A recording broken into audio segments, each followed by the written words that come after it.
Hello everyone बच्चों, in the last lecture हम लोगों ने पढ़ा, क्या पढ़ा भाई? बाइंडिंग, सॉरी, मास डिफेक्ट और एनर्जी मास रिलेशनशिप। ठीक है, मास डिफेक्ट पढ़ा और एनर्जी मास रिलेशनशिप पढ़ा। तो एनर्जी मास इक्विवेलेंस जो है वो किसके द्वारा दिया गया था? आइंस्टाइन के द्वारा दिया गया था। आइंस्टाइन ने बोला कि एनर्जी और मास जो है आपस में इंटर कन्वर्टिबल है, एक दूसरे में चेंज हो सकता है। मास एनर्जी में कन्वर्ट हो सकता है, एनर्जी मास में कन्वर्ट हो सकता है with the expression E equals to del M C square. ठीक है, इसमें डेल एम क्या है? मास डिफेक्ट है। मास डिफेक्ट क्या होता है? जितने भी न्यूक्लियॉन्स हैं, ठीक है, जितने भी न्यूक्लियॉन्स हैं उनका टोटल मास माइनस न्यूक्लियस का ओवरऑल मास, है ना। तो इसमें हमेशा क्या देखा गया कि एक डिफरेंस है। ठीक है, तो इसको हमने क्या बोला? मास डिफेक्ट बोला। आगे बात समझ में? ठीक है, तो ये सारी चीजें हमने कर ली थी। हम आगे बढ़ेंगे नेक्स्ट टॉपिक की तरफ, और नेक्स्ट टॉपिक है पैकिंग फ्रैक्शन। ठीक है, next topic is packing fraction.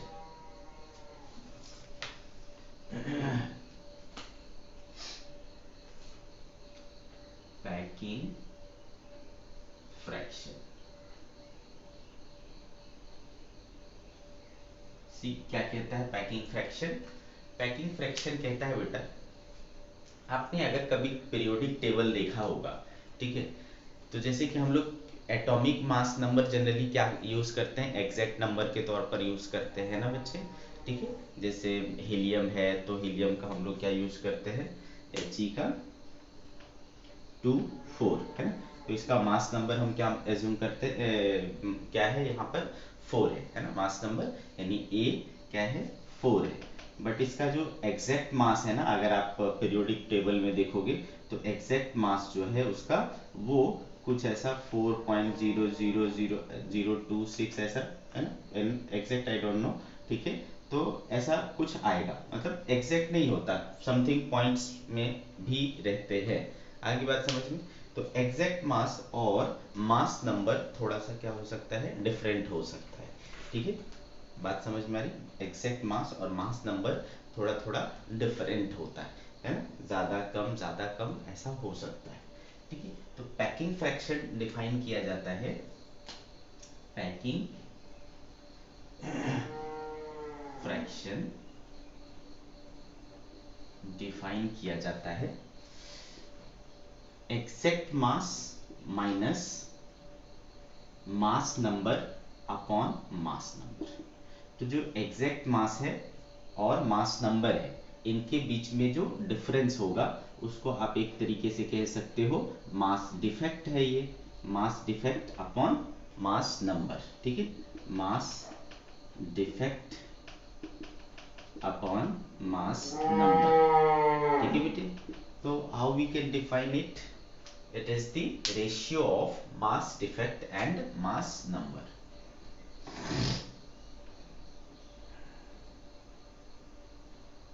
Okay, it is defined as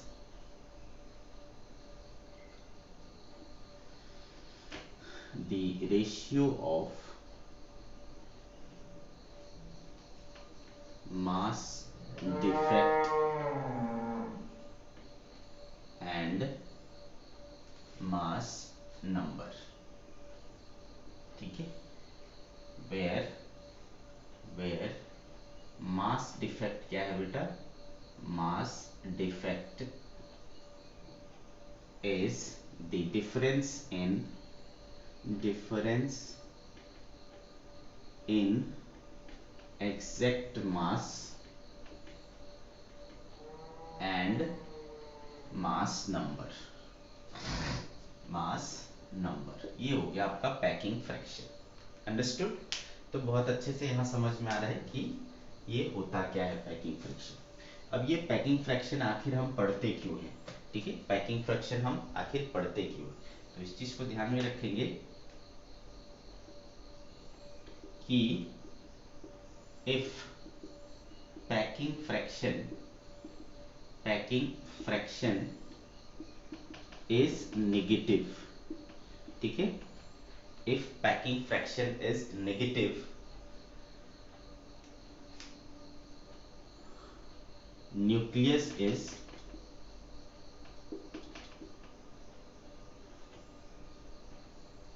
या फिर आप इसको इस तरीके से बोल सकते हो कि जो पैकिंग फ्रैक्शन होता है वो न्यूक्लियस के स्टेबिलिटी को शो करता है, ठीक है। Packing fraction is the measure of stability of nucleus, stability of nucleus, okay. Nucleus की स्टेबिलिटी को बताता है पैकिंग फ्रैक्शन। कैसे बताता है? तो जिसका जितना ज्यादा नेगेटिव होगा ना पैकिंग फ्रैक्शन, वो उतना ज्यादा स्टेबल होगा, ठीक है। More negative packing fraction indicates more, ठीक है, इंडिकेट्स मोर स्टेबल न्यूक्लियस, और अगर पॉजिटिव होगा तो वो अनस्टेबल न्यूक्लियस हो जाएगा। तो more positive packing fraction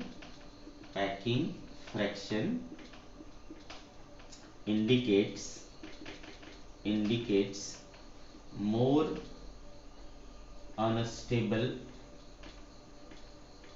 nucleus, ठीक है। तो नेगेटिव हुआ तो स्टेबल होगा और पॉजिटिव हुआ तो अनस्टेबल होगा, ठीक है। इस तरीके से आपको पैकिंग फ्रैक्शन से न्यूक्लियस के स्टेबिलिटी का ज्ञान होता है, ठीक है, न्यूक्लियस के स्टेबिलिटी का पता चलता है, ठीक है। तो ये रही कहानी पैकिंग फ्रैक्शन की। नेक्स्ट टॉपिक पर मूव करेंगे और अपना नेक्स्ट टॉपिक है बेटा बाइंडिंग एनर्जी, ठीक है, बाइंडिंग एनर्जी। तो अगर मैं बात करूं बेटा न्यूक्लियस की, तो न्यूक्लियस में क्या होते हैं? तो न्यूक्लियॉन रहते हैं। Nucleon means neutron and proton, ठीक है, न्यूट्रॉन एंड प्रोटॉन। तो भाई न्यूट्रॉन एक साथ रह सकते हैं, ये तो समझ में आता है, लेकिन प्रोटॉन एक साथ कैसे रह सकते हैं? प्रोटॉन तो भाई पॉजिटिव चार्ज होता है, न्यूट्रॉन अनचार्ज्ड होता है, तो उसमें कोई फोर्स नहीं लग रहा है, वो एक जगह पर रह सकते हैं। लेकिन प्रोटॉन क्या है? पॉजिटिवली चार्ज्ड है, सिमिलरली चार्ज्ड है, उनके बीच में रिपल्सन होगा, ठीक है। तो रिपल्सन होगा तो फिर वो इधर उधर क्यों नहीं भाग जाते? वो एक जगह पर कॉन्सेंट्रेटेड क्यों है? एक छोटे से एरिया, छोटे से रीजन में वो कॉन्सेंट्रेटेड क्यों है, ठीक है। तो उनको बांध के रखने का कोई ना कोई तो काम कर रहा है, ठीक है। कोई एनर्जी है जो उनको आपस में बांध के रख रहा है एक बहुत छोटे से वॉल्यूम के अंदर, ठीक है। सारे न्यूट्रॉन, सारे प्रोटॉन्स को एक छोटे से, वहां पर कोई ऐसा नहीं, कोई थैली नहीं है, कोई बैग नहीं है जिसने उसको बांध के रखा है, ठीक है। दे आर ऑटोमेटिकली, है ना, बाउंडेड टुगेदर, ठीक है। तो कौन है, किसने? तो आंसर है बाइंडिंग एनर्जी, ठीक है। एक एनर्जी होता है जो उसको बाइंड करके रखता है, ठीक है। तो दैट इज बाइंडिंग एनर्जी, ठीक है। तो चलो बात करते हैं बाइंडिंग एनर्जी की। बाइंडिंग एनर्जी, ठीक है बेटा, आगे बात समझ में। तो ऐसा होता है, हमने आपको दिखाया जब हम मास डिफेक्ट पढ़ रहे थे कि अगर एक न्यूक्लियस है, ठीक है, अगर एक न्यूक्लियस है, इसमें बहुत सारे न्यूट्रॉन और प्रोटॉन हैं, ठीक है, बहुत सारे न्यूट्रॉन और प्रोटॉन हैं, ठीक है। तो जब आप इनका, है ना, टोटल मास करोगे, मास of proton plus mass of neutron, कितना हो जाएगा? नंबर कितना होता है इसका? a minus Z into mass of neutron करोगे, तो इतना इस न्यूक्लियस का मास होना चाहिए, ठीक है। लेकिन देखा गया कि जो टोटल मास होता है न्यूक्लियस का, मास ऑफ न्यूक्लियस, है ना, वो इससे छोटा होता है, और इसको हमने क्या बोला? मास डिफेक्ट बोला, ठीक है। This is the mass defect of nucleus. Clear है बेटा? ठीक है, z is the number of proton, a minus z is the number of neutron, और मास ऑफ न्यूक्लियस।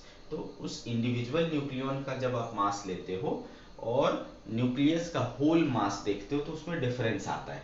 तो जो एनर्जी थी वो क्या हो गई होती है उसमें, सॉरी, जो मास में डिफरेंस आया, जो मास गायब हो गया है, वो कहाँ अपीयर होता है बेटा, उसको एनर्जी के रूप में स्टोर होता है, एनर्जी के रूप में अपीयर होता है, जो उनको बांध के रखता है, बाइंड करके रखता है, यानी बाइंडिंग एनर्जी के रूप में काम करता है। ठीक है, तो यहीं से आपको एनर्जी, इसी मास के द्वारा आपको एनर्जी सप्लाइड हुआ है। ठीक है, इसी मास के द्वारा आपको एनर्जी सप्लाई हुआ है, जो इन सभी न्यूट्रॉन्स एंड प्रोटॉन्स को क्या करके रखा है, बाइंड करके रखा है। अब सोचो, अगर आपको, है ना, अगर आपको क्या करना है, इन सारे न्यूट्रॉन्स और प्रोटॉन्स को क्या करना है, अलग करना है, सेपरेट करना है। ठीक है, अगर आपको इन सारे न्यूट्रॉन और प्रोटॉन को सेपरेट करना है तो क्या होगा बेटा, क्या होगा, आपको जो है क्या करना पड़ेगा, इतनी एनर्जी इसको देनी पड़ेगी। इतनी एनर्जी से वो क्या करके रखा है, बांध के रखा है, और आपको इसको सेपरेट करना है, तो आपको कम से कम उतने बराबर एनर्जी लगानी पड़ेगी ना। मान लो चार चार दोस्त हैं, चारों दोस्त ने ऐसा कस के हग करके रखा है, तो वो एनर्जी लगा रहे, फोर्स लगा रहे, फोर्स लगा करके एक दूसरे को हग करके रखे हैं। अब अगर मान लो उन चारों को आपको सेपरेट करना है, तो जितना वो लोग एनर्जी लगा रहे हैं उतना कम से कम आपको एनर्जी लगानी पड़ेगी, तभी आप उनको अलग कर पाओगे, नहीं तो नहीं कर पाओगे। आगे बात समझ में। सिमिलरली, तो इस एनर्जी के द्वारा, है ना, इस डेल एम इंटू सी स्क्वायर जो करूंगा, इतनी जो एनर्जी होगी, है ना, चलो कर ही लेता हूँ।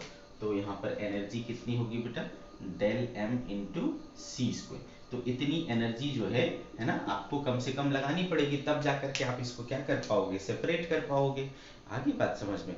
ठीक है, तो जितनी एनर्जी कम से कम रिक्वायर्ड होती है, जिससे कि आप उस न्यूक्लियस के सारे न्यूक्लियॉन्स को इनफाइनाइटली सेपरेट कर सकते हो, ठीक है, उस एनर्जी को कहा जाता है binding energy of the nucleus. ठीक है, so in this way we can define the binding energy of nucleus. चलो, तो बात कर रहे हैं हम लोग,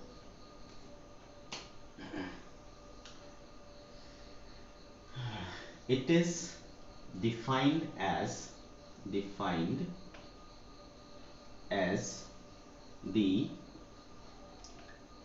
energy required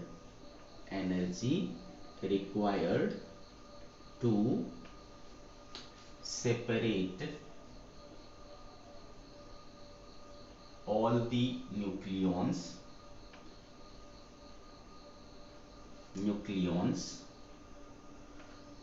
separate the nucleus at infinite separation.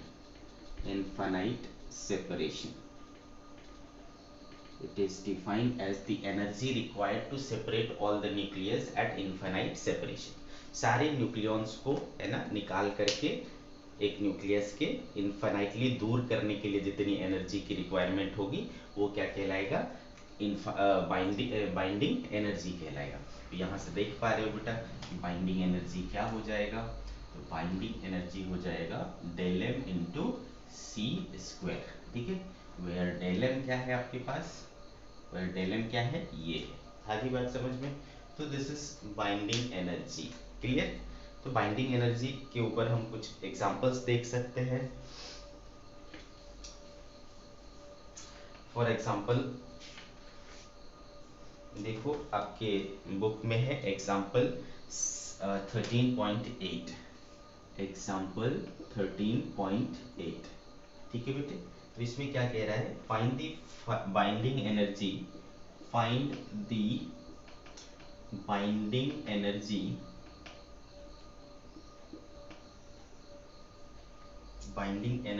of an alpha particle,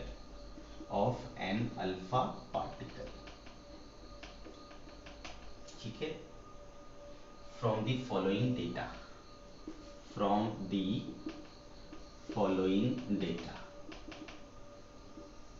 okay, from the following data. तो क्या देखो बेटा, अल्फा पार्टिकल जो होता है ना, बेसिकली हीलियम न्यूक्लियस होता है, हीलियम न्यूक्लियस को ही अल्फा पार्टिकल कहा जाता है। ठीक है, तो mass of the helium nucleus दिया हुआ है, तो मास ऑफ न्यूक्लियस हो गया आपका कितना 4.001265 एटॉमिक मास यूनिट। ठीक है, मास of proton, mass of proton दिया है बेटा 1.00727 U। ठीक है,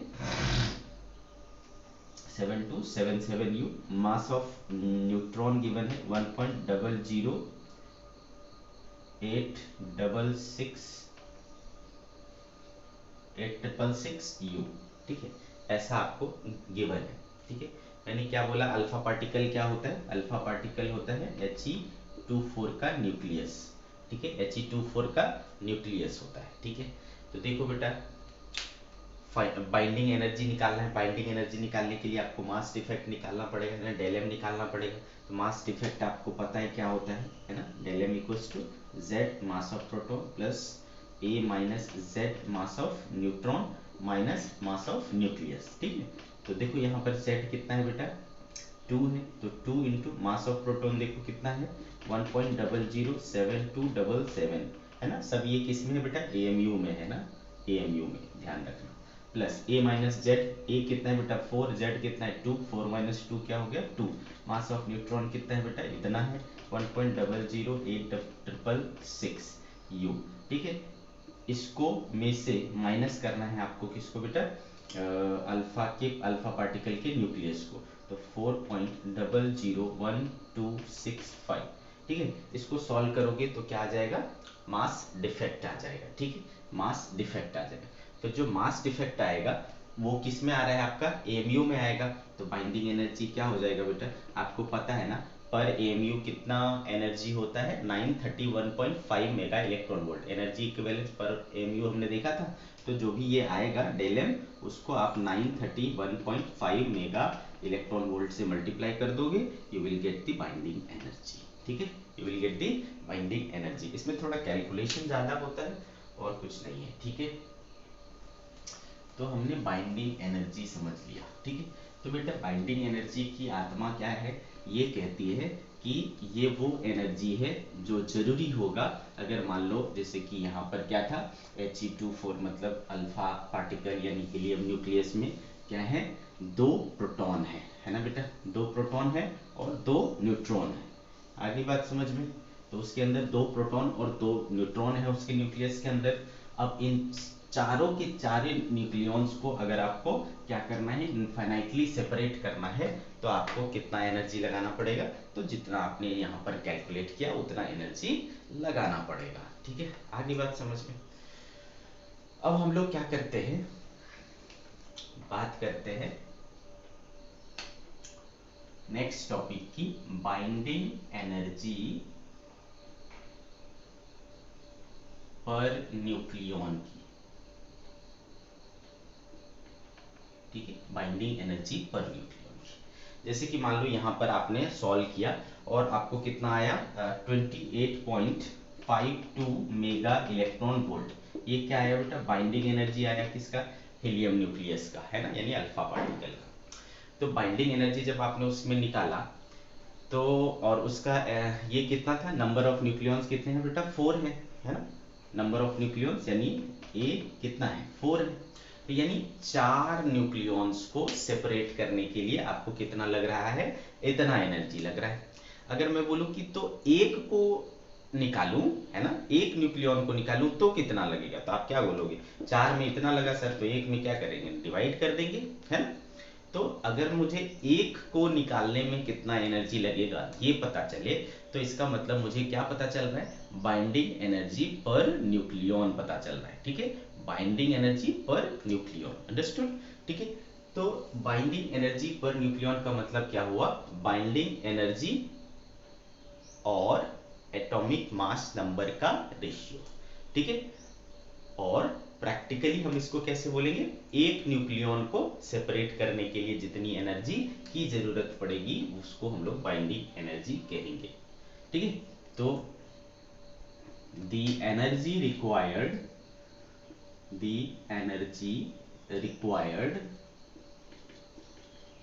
to separate one nucleon from the nucleus at infinite separation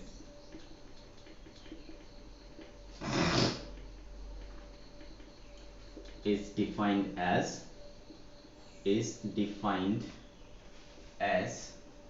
binding energy per nucleon. ठीक है, इसको क्या कहते हैं? Binding energy per nucleon, binding energy per nucleon. ठीक है बेटा, तो कैसे निकालेंगे इसको? आपके पास बाइंडिंग एनर्जी है, उसमें क्या कर दो बेटा, एटॉमिक मास नंबर से डिवाइड कर दो। ठीक है, उसमें एटॉमिक मास नंबर से डिवाइड कर दो, आपको क्या मिल जाएगा? बाइंडिंग एनर्जी पर न्यूक्लियन मिल जाएगा। तो ये बहुत ही आसान है, आपको बाइंडिंग एनर्जी कैलकुलेट करना है, उसको मास नंबर से डिवाइड कर देना है, आपको क्या मिल जाएगा? बाइंडिंग एनर्जी पर न्यूक्लियन मिल जाएगा। छोटा सा एग्जांपल लेंगे और आगे बढ़ जाएंगे। ठीक है, अच्छा इसके पहले एक और बात बता दूं मैं आपको, ये बाइंडिंग एनर्जी पर न्यूक्लियन पढ़ते क्यों है, इसकी क्या सिग्निफिकेंस है? तो इसकी सिग्निफिकेंस ये है कि इससे हमें स्टेबिलिटी का पता चलता है, न्यूक्लियस की स्टेबिलिटी का पता चलता है। पैकिंग फ्रैक्शन भी स्टेबिलिटी को बताता है, बाइंडिंग एनर्जी पर न्यूक्लियन भी स्टेबिलिटी को बताता है। ध्यान से देखें। ठीक है, बाइंडिंग एनर्जी पर न्यूक्लियन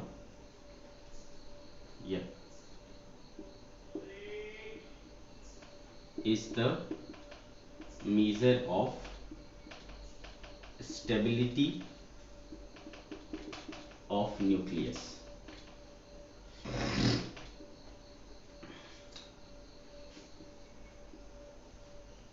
जितना ज्यादा बाइंडिंग एनर्जी पर न्यूक्लियन होगा उतना ज्यादा स्टेबल होगा। Higher is the value of binding energy per nucleon, higher is its stability, higher is its stability। ठीक है, इसकी स्टेबिलिटी उतनी हायर होगी। क्यों ऐसा होगा भाई, क्यों ऐसा होगा? तो देखो, अगर किसी चीज की बाइंडिंग एनर्जी पर न्यूक्लियन बहुत ज्यादा है, इसका मतलब क्या है कि वो बहुत ज्यादा एनर्जी के साथ आपस में जुड़े हुए हैं, है ना? सारे न्यूक्लियॉन्स यानी सारे न्यूट्रॉन और प्रोटॉन आपस में बहुत ज्यादा एनर्जी के साथ अटैच्ड हैं। ठीक है, तो अगर उसको बाहर करना है, उसमें से किसी एक को तोड़ना है आपको, तो आपको उतनी ज्यादा एनर्जी लगानी पड़ेगी, है ना बेटे? क्योंकि वो आपस में बहुत ज़्यादा एनर्जी के साथ जुड़े हुए हैं, उनके बीच में बहुत ज़्यादा यूनिटी है। ठीक है, तो उसकी यूनिटी को तोड़ने के लिए, उसमें से किसी एक को बाहर निकालने के लिए आपको उससे भी ज़्यादा एनर्जी लगानी पड़ेगी, तभी आप ऐसा कर सकते हो। ठीक है, तो चूंकि आपको ज़्यादा एनर्जी अभी लगानी पड़ेगी, तो ये थोड़ा कठिन हुआ आपके लिए। तो न्यूक्लियस क्या है? स्टेबल है, उसको तोड़ना मुश्किल है। ठीक है, तो इसलिए स्टेबल है। तो जितना ज़्यादा उसकी बाइंडिंग एनर्जी पर न्यूक्लियन ज़्यादा होगा, उसकी उतनी ज्यादा स्टेबिलिटी होगी। ठीक है, थर्ड इसका उल्टा हो गया, lower is the value of binding energy per nucleon, lower is it's stability. ठीक, तो यहां से आपको क्या हो जाता है? बाइंडिंग एनर्जी पर न्यूक्लियन की इंपॉर्टेंस समझ में आ जाती है। ठीक है बच्चे, अब हम लोग क्या करेंगे, एक छोटा सा एग्जांपल लेंगे और फिर आगे बढ़ेंगे।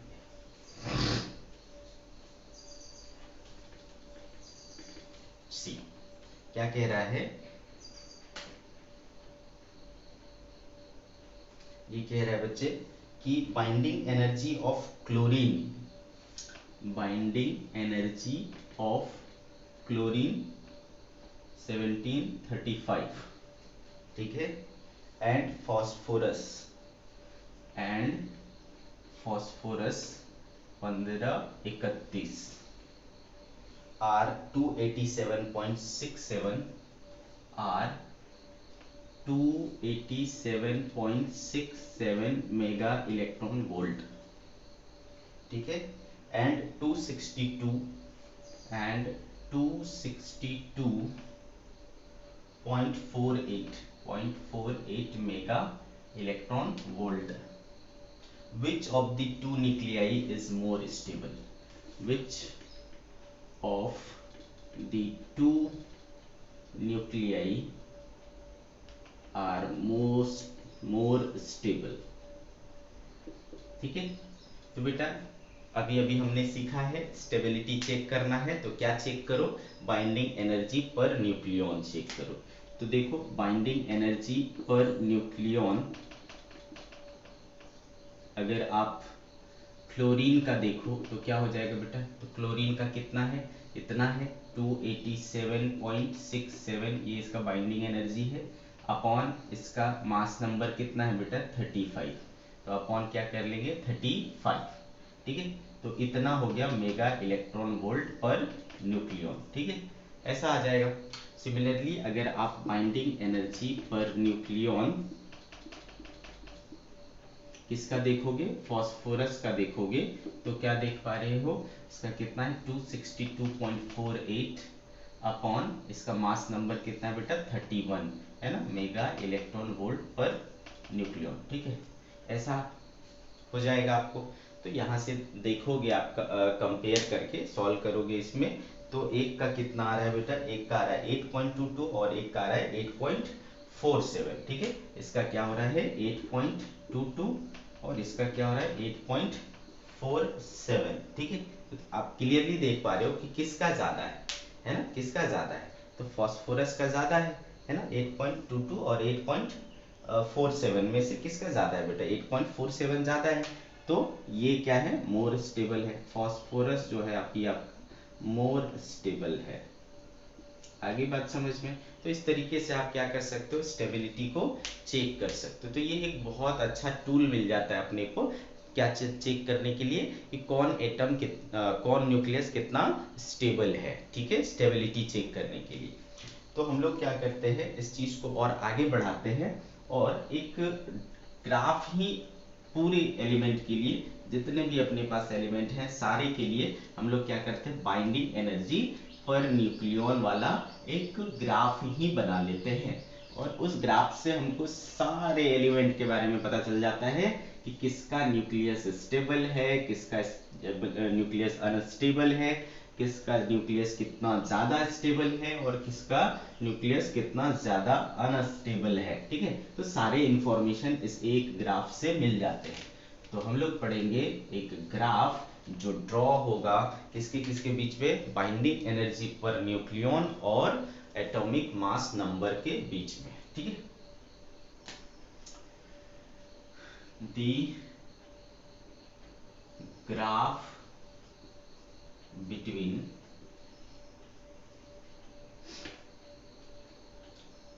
Binding energy per nucleon, binding energy per nucleon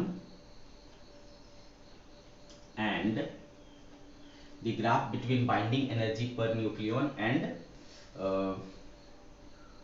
binding energy per nucleon and atomic mass number, atomic mass number. ठीक है, इसके बीच में अपने को ग्राफ ड्रॉ करना है.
तो बेटे हमने क्या किया है, ऐसा एक ग्राफ बनाना है। इस एक्सिस पर मैं क्या ले रहा हूँ, बाइंडिंग एनर्जी पर न्यूक्लियॉन ले रहा हूँ, और इधर क्या ले रहा हूँ, मास नंबर ले रहा हूँ, ए ले रहा हूँ। ठीक है, आगे बात समझ में।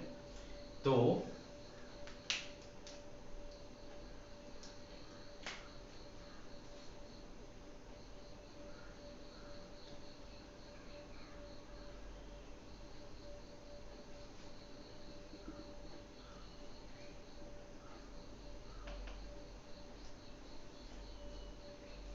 जब इनके बीच में ग्राफ ड्रॉ किया जाता है तो कुछ इस तरीके का आपको ग्राफ मिलेगा।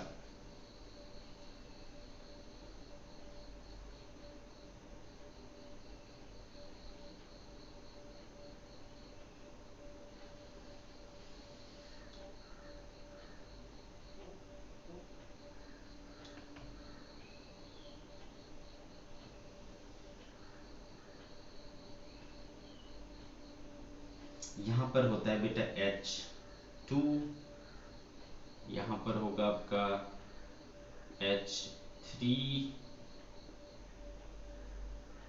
यहाँ पर होगा आपका He4, फिर आपका होगा लिथियम Li6, फिर होगा आपका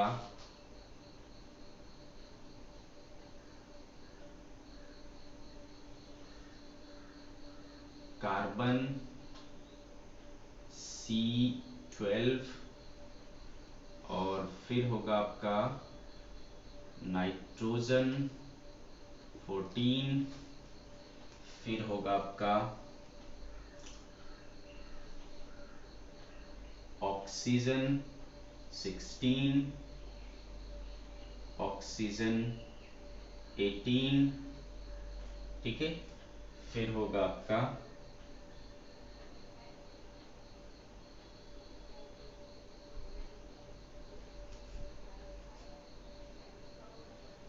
सल्फर 32, और फिर होगा आपका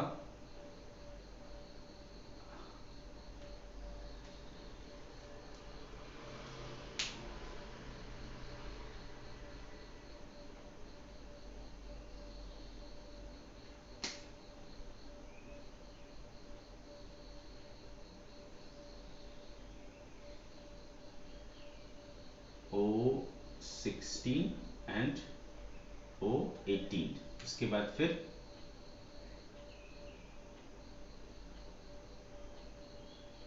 सल्फर 32 एंड फिर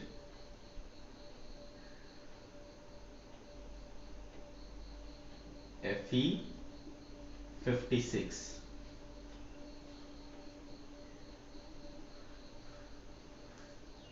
और फिर इसके बाद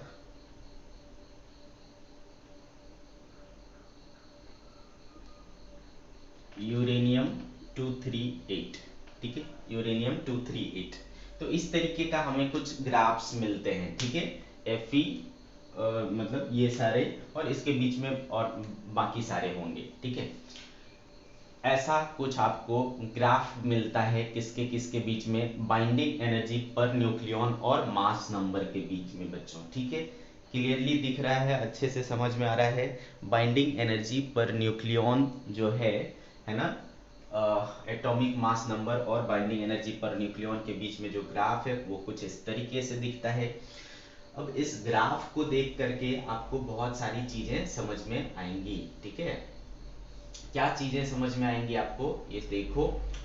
आप देख पा रहे हो कि बेटा कि अगर मैं इस ग्राफ से कंक्लूड करूं, ठीक है, तो सबसे ज्यादा जो बाइंडिंग एनर्जी दिख रही है वो किसकी दिख रही है, Fe56 की, ठीक है। किसकी दिख रही है, Fe56 की, ओके। Fe56 की सबसे ज्यादा बाइंडिंग एनर्जी होता है, और वो होता है बेटा 8.8 मेगा इलेक्ट्रॉन वोल्ट, ठीक है। 8.8 mega electron volt per nucleon, ये सब किस में है बेटा, मेगा इलेक्ट्रॉन वोल्ट पे है, ठीक है। तो इसका मतलब ये हुआ कि जो Fe56 का जो न्यूक्लियस है वो सबसे ज्यादा स्टेबल है ना। Fe56 का जो न्यूक्लियस है वो सबसे ज्यादा स्टेबल है। तो चलिए पहले हम लोग बात करेंगे कि आखिर इस ग्राफ से हमें क्या समझ में आता है। ठीक है, तो इसका फीचर्स क्या है, फीचर्स ऑफ द ग्राफ। ठीक है, तो पहली चीज जो समझ में आ रहा है कि ये देखो, ये मास नंबर है ना, तो मास नंबर लगभग 50 से लेकर के 80 तक।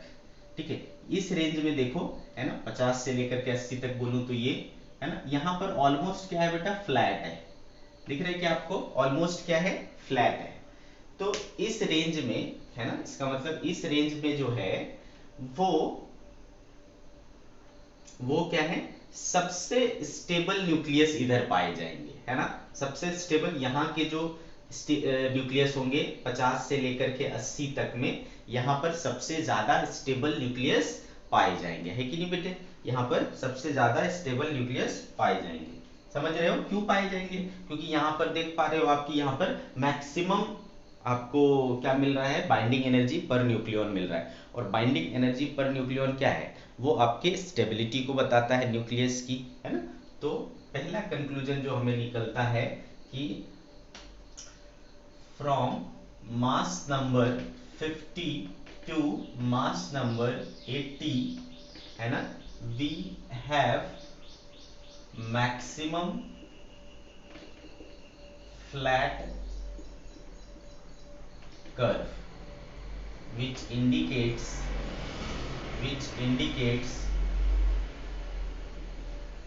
that elements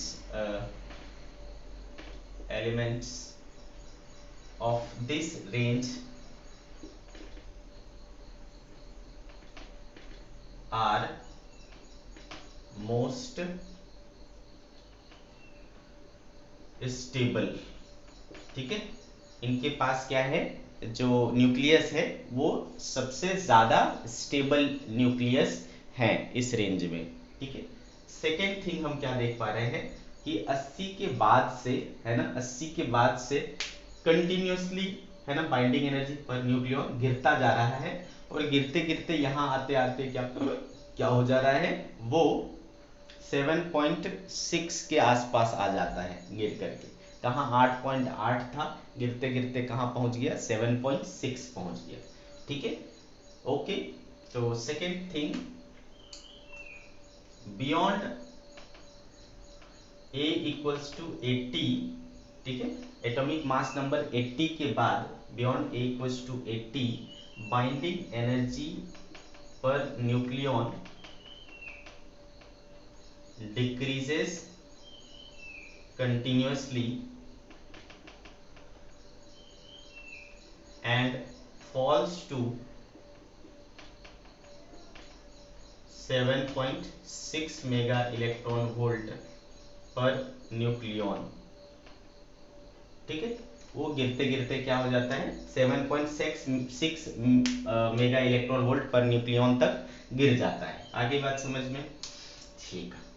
तो ये दो बातें हमें समझ में आई। प्लस अब इससे क्या होता है, क्योंकि बाइंडिंग एनर्जी पर न्यूक्लियॉन घट गया बेटा, तो घट गया तो ये क्या हो गया, अनस्टेबिलिटी की ओर बढ़ गया है ना। ये क्या हो गया, अनस्टेबिलिटी की ओर बढ़ गया। तो इसका मतलब इधर के जो न्यूक्लियस होंगे वो क्या होंगे, अनस्टेबल होंगे। ठीक है, हायर देन 80 जो है वो अनस्टेबल हो जाएगा, है ना। सिमिलरली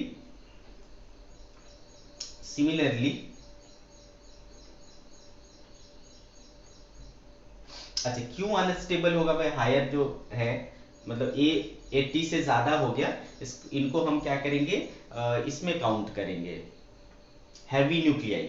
ठीक है, इसका जो न्यूक्लियस हो गया वो काफी हैवी हो गया, मास नंबर ज्यादा है ना, तो हैवी न्यूक्लियाई में काउंट करेंगे। तो हैवी न्यूक्लियाई है, और हैवी न्यूक्लियाई में क्या होगा बेटा, ज्यादा number of neutron and proton होंगे, है ना, ज्यादा number of neutron and proton होंगे। तो इधर क्या होता है, आपको पता है बाइंडिंग एनर्जी क्या करने की कोशिश करता है, बांध के रखने की कोशिश करता है।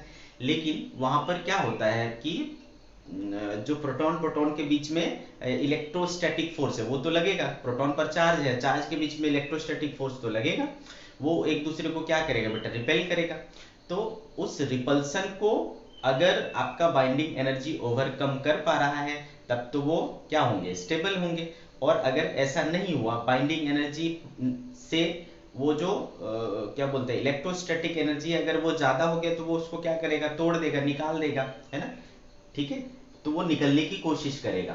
तो क्या होता है जब आप इधर से इधर जाते हो बाइंडिंग एनर्जी घटने लगता है और आप में आपके अंदर प्रोटॉन की संख्या क्या है, ज्यादा है, तो वो भारी पड़ने लगता है, क्या चीज, इलेक्ट्रोस्टैटिक रिपल्सिव फोर्स भारी पड़ने लगता है और वो इस न्यूक्लियस को क्या बना देता है, अनस्टेबल बना देता है, ठीक है, क्या बना देता है, अनस्टेबल बना देता है, ठीक है। तो इधर का जो एलिमेंट्स होता है वो अनस्टेबल हो जाता है, ठीक है। Beyond A equals to 80 binding energy per nucleon decreases continuously and falls to 7.6 mega electron volt per nucleon which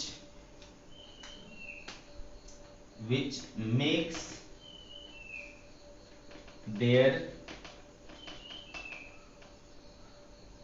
nucleus unstable, ठीक है, अनस्टेबल, वो क्या बना देता है, उनको अनस्टेबल बना देता है। सिमिलरली आप इधर देखो, है ना, 20 से नीचे, ठीक है, 20 से नीचे या 30 से नीचे आप देखो तो इधर क्या होता है बेटा,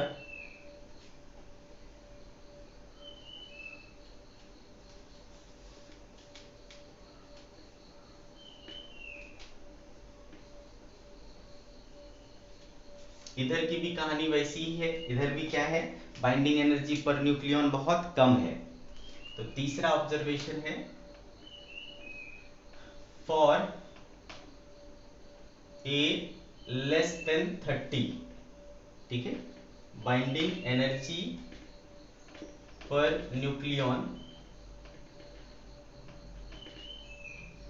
ठीक है, इधर अगर आप देखोगे तो बाइंडिंग एनर्जी पर न्यूक्लियन बहुत तेजी से गिर रहा है ना, बहुत तेजी से गिरता है। तो for a less than 30 degree sorry less than 30 binding energy per nucleon decreases sharply, decreases sharply, ठीक है, binding energy per nucleon decreases sharply, making their nucleus unstable. ये भी क्या होते हैं, अनस्टेबल होते हैं, इनको भी अनस्टेबल कर देता है ये घटना, ठीक है, बाइंडिंग एनर्जी पर न्यूक्लियंस। ये थर्ड हुआ ना, फोर्थ। अच्छा, लेकिन एक चीज और दिख रहा है कि इधर जो ये होता है गिर रहा है, इसमें कुछ पिक्स भी है ना, ऐसे हाई पिक्स भी है जो दिखाता है कि ये सब जो न्यूक्लियस है वो एज कंपेयर टू इसके ये क्या होगा, मोर स्टेबल होगा, एज कंपेयर टू ये क्या होगा, मोर स्टेबल होगा, as compare to lithium helium क्या होगा, मोर स्टेबल होगा, है ना। देखो इसके रिस्पेक्ट में इसका बाइंडिंग एनर्जी पर न्यूक्लियन ज्यादा है, इसके रिस्पेक्ट में इसका बाइंडिंग एनर्जी पर न्यूक्लियन ज्यादा है, इसके रिस्पेक्ट में, तो वहां पर क्या है, कुछ पिक्स है, ठीक है, सब्सिडियरी पिक्स है जो ये दिखाता है वो अपने नेबरिंग एलिमेंट्स की तुलना में तो क्या है, स्टेबल है, ठीक है। For a less than 30 some subsidiary pics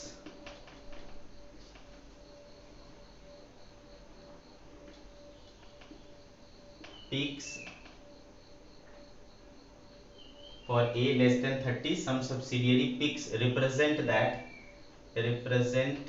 that some elements are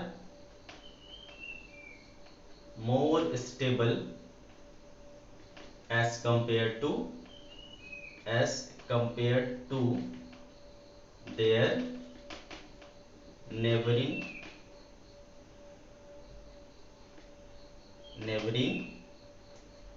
elements, ठीक है, अपने नेबरिंग एलिमेंट से वो क्या है, ज्यादा स्टेबल है, ठीक है। आगे बात समझ में, तो ये अपने को चार बातें पता चली, ठीक है, चार बातें पता चली इस ग्राफ को देख करके। ठीक है। तो अब इससे लोगों के दिमाग में आया कि जो लेस देन 30 वाले हैं वो क्या है, लाइटर न्यूक्लियाई है, और जो लेस देन 80 है, ग्रेटर देन 80 है, वो क्या है, हैवियर न्यूक्लियाई हुए। तो हमको दिख रहा है भाई कि हैवियर न्यूक्लियाई भी क्या है, अनस्टेबल है, और लाइटर न्यूक्लियाई भी क्या है, अनस्टेबल है। तो अगर स्टेबल कौन है, तो इस रेंज में आने वाले 50 टू 80 की रेंज में आने वाले क्या है, स्टेबल है ना बेटे, 50 टू 80 के रेंज में आने वाले स्टेबल है। तो अपने को क्या करना है, तो लोगों के दिमाग में आया कि अगर मैं इधर के जो हैवी न्यूक्लियाई है उसको इस कदर तोड़ूं, है ना, वो उसको इस कदर तोड़ूं कि वो इधर बड़े वाले को क्या करना पड़ेगा, तोड़ना पड़ेगा, तब इस रेंज में आएगा, और छोटे वाले को क्या करना पड़ेगा, जोड़ना पड़ेगा, तब इस रेंज में आएगा। आगे बात समझ में, ठीक है। कुल मिलाकर के अगर आपको स्टेबल करना है, देखो हर कोई क्या चाहता है, स्टेबिलिटी चाहता है, न्यूक्लियस भी क्या चाहता है, स्टेबिलिटी चाहता है। तो जो अनस्टेबल है ना, चाहे लाइटर हो चाहे हैवियर हो, वो स्टेबिलिटी गेन करना चाहता है। तो ये स्टेबिलिटी गेन करने के लिए क्या क्या करता है, अपने में तोड़ फोड़ मचाता है, और तोड़ फोड़ मचा करके अपने को क्या करता है, बाइंडिंग एनर्जी पर न्यूक्लियन को बढ़ाने की कोशिश करता है। क्योंकि जब ये टूटेगा बेटा, है ना, एक हैवियर न्यूक्लियाई है, जब वो टूटेगा तो दो छोटे छोटे न्यूक्लियाई बनेंगे, छोटे छोटे न्यूक्लियाई बनेंगे, तो वो क्या उसकी बाइंडिंग एनर्जी पर न्यूक्लियन क्या हो जाएगी, बढ़ जाएगी। क्यों, क्योंकि वो इस रेंज में आ जाएगा, ठीक है, वो क्या हो जाएगा, इस रेंज में आ जाएगा, ठीक है। आ रही बात समझ में, ठीक है। तो उसी प्रकार से ये जो लाइटर न्यूक्लियाई है वो भी क्या हो सकते हैं, वो जुड़ करके, है ना, जुड़ेंगे तो वो हैवियर न्यूक्लियाई बन जाएंगे, हैवियर न्यूक्लियाई बन जाएंगे, इधर शिफ्ट होंगे, और इधर शिफ्ट होंगे तो उसका बाइंडिंग एनर्जी पर न्यूक्लियन फिर से बढ़ जाएगा। तो इस तरीके से वो भी क्या कर सकता है, स्टेबिलिटी गेन कर सकता है। तो इस प्रकार से होता क्या है, न्यूक्लियस के अंदर कुछ रिएक्शंस होते हैं, न्यूक्लियस के अंदर कुछ घटनाएं घटती है जिसके कारण वो स्टेबिलिटी गेन करने की कोशिश करता है। तो किस प्रकार की चीजें होती हैं, तो ध्यान से समझें। इस ग्राफ से हम क्या कंक्लूड कर सकते हैं वो देखें।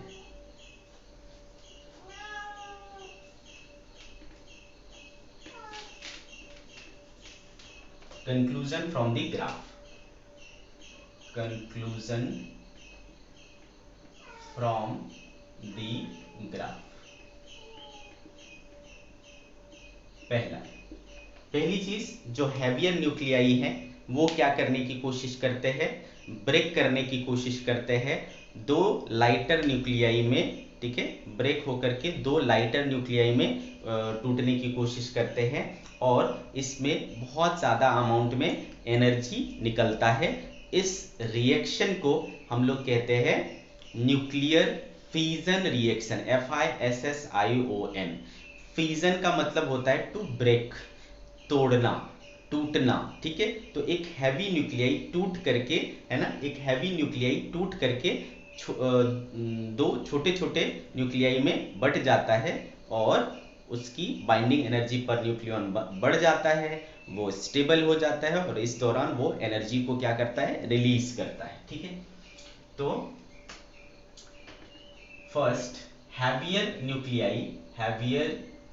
न्यूक्लियाई जिसका A ग्रेटर देन 80 है, heavier nuclei A greater than 80, है ना, can break into to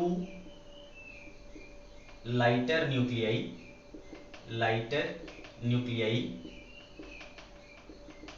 to achieve, ठीक है, heavier nuclei can break into two lighter nuclei to achieve stability, ठीक है, stability. This is called nuclear fission, ठीक है। In this process huge amount of energy is released। इसमें क्या होता है बेटा, बहुत सारा एनर्जी रिलीज होता है। क्लियर, ये हो गया आपका न्यूक्लियर फ्यूजन रिएक्शन का कारण, ठीक है।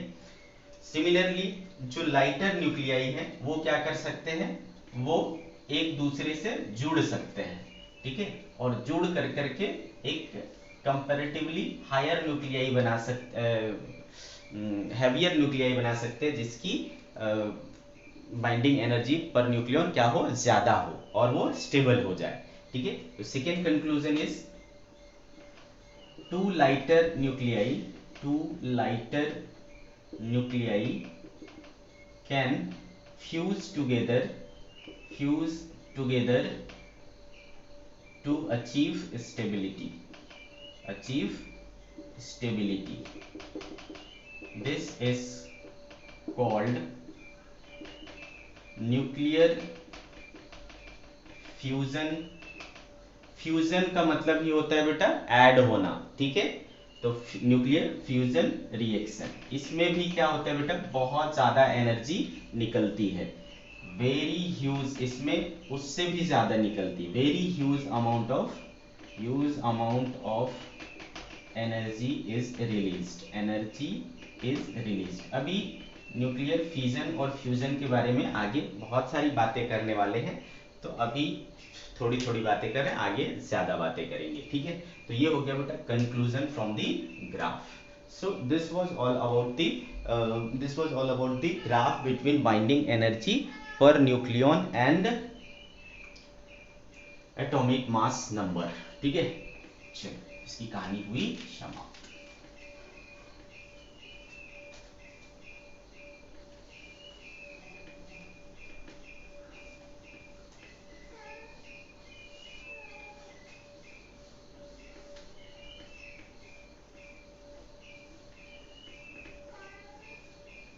चलो आगे हम लोग बात करेंगे नेक्स्ट टॉपिक की, और वो है nuclear force.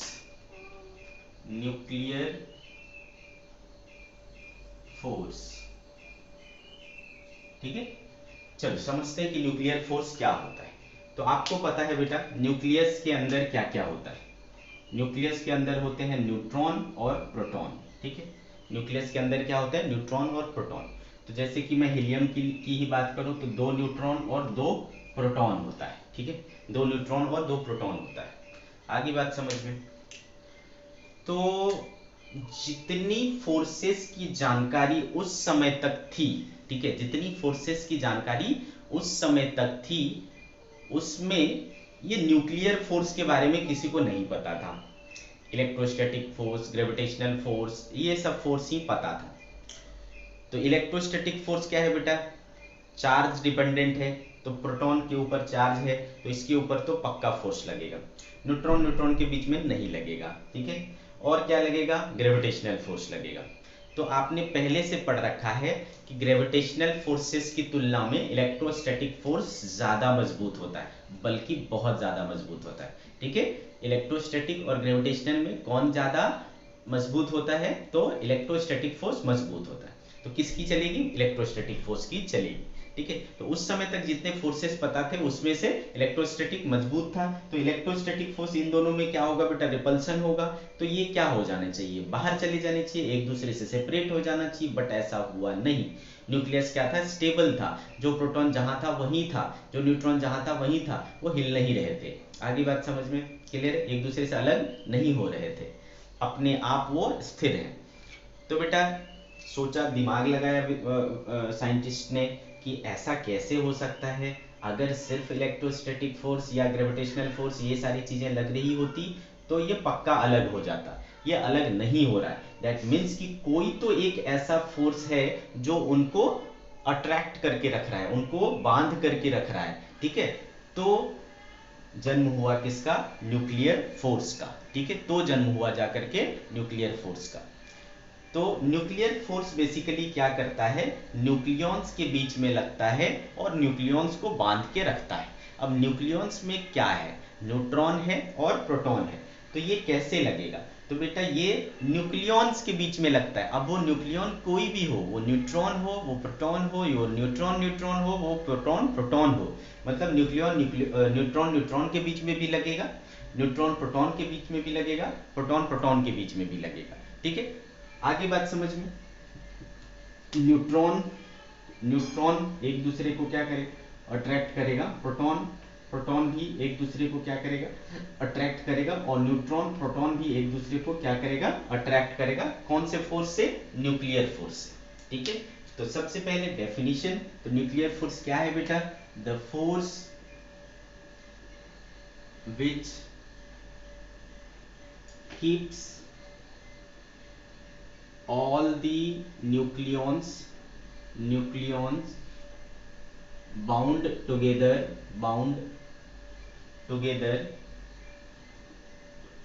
is called nuclear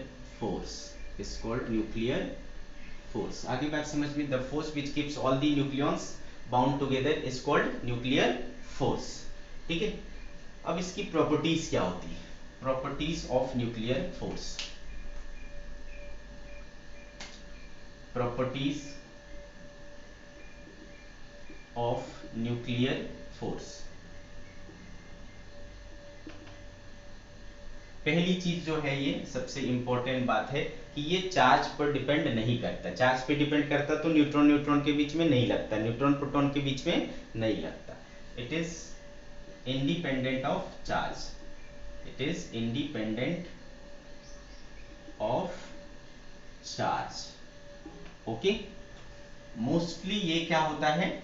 attractive force होता है।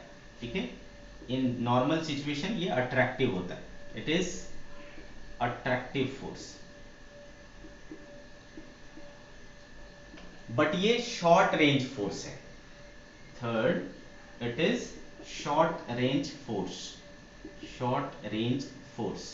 तो आप बोलोगे कि ये शॉर्ट रेंज फोर्स क्या होता है, ये बात हमें कुछ समझ नहीं आई। तो आपको ऑलरेडी पता है बेटा कि जो न्यूक्लियस की साइज होती है वो बहुत छोटी होती है। न्यूक्लियस की साइज क्या होती है?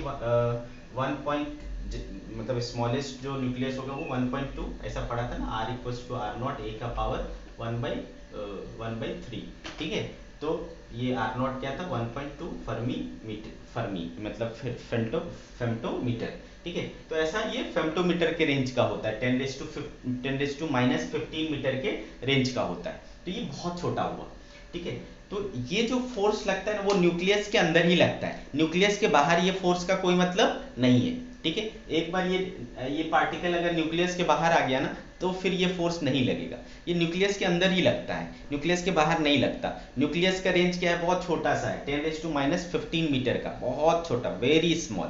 ठीक है, तो उतने ही रेंज में ये फोर्स लगता है, उसके बाहर करोगे तो ये फोर्स खत्म हो जाएगा। ठीक है, इसकी एग्जिस्टेंस क्या हो जाती है? समाप्त हो जाती है। इसलिए मैंने इसको बोला कि ये क्या है? शॉर्ट रेंज फोर्स है। हाँ, ये बहुत छोटे रेंज में काम करता है, 10⁻⁻15 मीटर के रेंज में काम करता है, लेकिन अपने रेंज में ये राजा है। किस सेंस में राजा है? ये दुनिया का नेचर का सबसे ज्यादा स्ट्रॉन्ग फोर्स है। Strongest force in the nature क्या है? न्यूक्लियर फोर्स है। लेकिन समस्या क्या है? ये बहुत छोटे रेंज में ही लगता है, यानी न्यूक्लियस के अंदर ही लगता है, बाहर इसका एग्जिस्टेंस नहीं। It is short range force. और चौथी बात जो मैं कहना चाह रहा हूं कि it is the strongest force in nature, strongest force in nature. ठीक है, फिफ्थ जो इंपॉर्टेंट चीज है कि it is the strongest force in nature, short range force है, इंडिपेंडेंट ऑफ चार्ज है, अट्रैक्टिव फोर्स है। और क्या बचा? बस इतनी। ये हो गया आपका properties of nuclear force. Okay, अच्छा, अगर मैं इसके बीच में एक ग्राफ बनाऊं, क्योंकि न्यूक्लियस के बीच में लगता है ना, न्यूक्लियॉन्स के बीच में लगता है, तो अगर मैं एक ग्राफ ड्रॉ करूं, intermolecular force, sorry nuclear force और उनके बीच की डिस्टेंस के बीच अगर मैं ये ड्रॉ करूं, तो ये कुछ इस तरीके का बनता है। ठीक है, ग्राफ कुछ इस तरीके का बनता है। ये क्या कहलाता है? आर नॉट कहलाता है। समझ गए क्या? ये क्या कहलाता है? आर नॉट कहलाता है।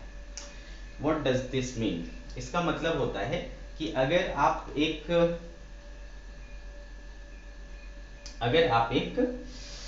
ये जो आर नॉट है, आर नॉट डिस्टेंस पर है अगर न्यूक्लियॉन, तो क्या होगा बेटा, उसमें फोर्स देखो क्या है, जीरो है ना, उस टाइम उसके फोर्स, उसके ऊपर फोर्स क्या है, जीरो है। तो इसका मतलब है कि ये जो फोर्स है ना, समथिंग लाइक स्प्रिंग फोर्स के जैसा है, जिसमें आप नेचुरल लेंथ पे रखते हो तो कोई फोर्स नहीं लगता, उसको एक्सटेंड करते हो तो अट्रैक्टिव लगने लगता है, बंद करते हो तो कंप्रेस करते हो तो बाहर की तरफ लगने लगता है, रिपल्सिव लगने लगता है, तो उसी टाइप का ये भी फोर्स है। ठीक है, अगर आप इसको नेचुरल लेंथ पर रखोगे है ना, आर नॉट पे, तो ये फोर्स जीरो भी हो सकता है। ठीक है, उससे कम करने की कोशिश करोगे, यानी कंप्रेस करने की कोशिश करोगे, पास लाने की कोशिश करोगे, तो ये फोर्स कैसा हो जाएगा बेटा, रिपल्सिव हो जाएगा। और जब आप इसको क्या बोलते हैं, दूर ले जाओगे तो ये फोर्स कैसा हो जाएगा, अट्रैक्टिव हो जाएगा। लेकिन जब डिस्टेंस ज्यादा बढ़ेगा तो फिर ये फोर्स क्या हो जाएगा, गायब हो जाएगा और ये जीरो हो जाएगा, है ना, गायब होकर के जीरो हो जाएगा। क्यों, क्योंकि ये शॉर्ट रेंज फोर्स है। तो न्यूक्लियर फोर्स और इसके बीच में कैसा ग्राफ है, ये ऐसा ग्राफ है। तो एक प्रकार से आप कह सकते हो कि ये अट्रैक्टिव भी हो सकता है और रिपल्सिव भी हो सकता है, बट मोस्टली ये क्या होता है, अट्रैक्टिव होता है। मोस्टली ये क्या होता है, अट्रैक्टिव फोर्स होता है, बट ये अट्रैक्टिव रिपल्सिव दोनों भी हो सकता है। ठीक है, तो ये हो गया न्यूक्लियर फोर्स का, न्यूक्लियर फोर्स और आर के बीच में रिलेशन ग्राफ। ठीक है, सिमिलरली आप अगर एनर्जी और आर के बीच में ग्राफ बनाना चाहोगे इसके लिए, ठीक है, पोटेंशियल एनर्जी और आर के बीच में, पोटेंशियल एनर्जी और आर के बीच में ग्राफ बनाना चाहोगे तो ये कुछ इस प्रकार से बनेगा, है ना। यहाँ पर आप क्या देख रहे हो बेटा, मिनिमम पोटेंशियल एनर्जी है, तो ये क्या हो गया, स्टेबल कंडीशन हो गया, तो ये आर नॉट हो जाएगा, ये पोटेंशियल एनर्जी और इसका ग्राफ हो गया। एक बात और लिख दूं, जैसा कि आप देखते हो इलेक्ट्रोस्टैटिक फोर्स होता है, ग्रेविटेशनल फोर्स होता है, वो सब क्या करते हैं, इनवर्स स्क्वायर लॉ को फॉलो करते हैं। ये इनवर्स स्क्वायर लॉ को फॉलो नहीं करता है, it does not follow, it does not follow inverse square law, inverse square law। ठीक है, आगे बात समझ में। तो ये कुछ प्रॉपर्टीज थे न्यूक्लियर फोर्स के। आगे बढ़े,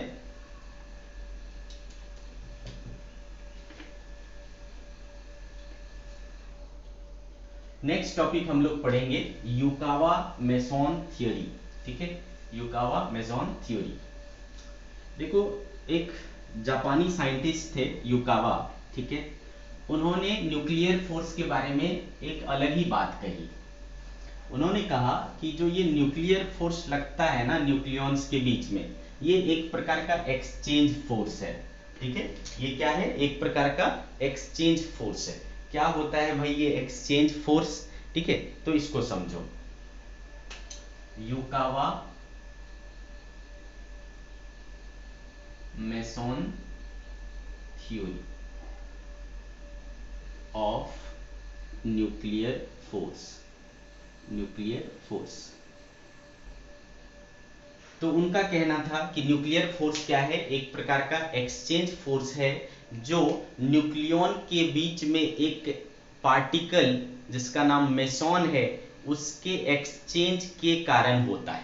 मतलब मान लो ये न्यूट्रॉन है और ये प्रोटॉन है, तो न्यूट्रॉन प्रोटॉन को, प्रोटॉन न्यूट्रॉन को क्या कर रहा होता है, वो पार्टिकल को एक्सचेंज कर रहा होता है। ये इसको देता है, ये इसको देता है, और पार्टिकल दे करके ये आपस में कन्वर्ट होते रहते हैं। ठीक है, क्या होते रहते हैं, कन्वर्ट होते रहते हैं। वैसे ही न्यूट्रॉन न्यूट्रॉन भी, प्रोटॉन प्रोटॉन भी, प्रोटॉन न्यूट्रॉन भी, ये सब आपस में ये मेसॉन, मेसॉन को ऐसा पाई मेसॉन, ठीक है, इसको अदला बदली करते रहता है, यानी एक्सचेंज करते रहता है। ठीक है, और इस एक्सचेंज के कारण ही ये बोला कि ये जो एक्सचेंज हो रहा है यही रीजन है किस चीज का, न्यूक्लियर फोर्स का। क्लियर है बच्चे। तो according to him, nuclear force is an exchange force, exchange force। ठीक है, according to him nuclear force is an exchange force which acts due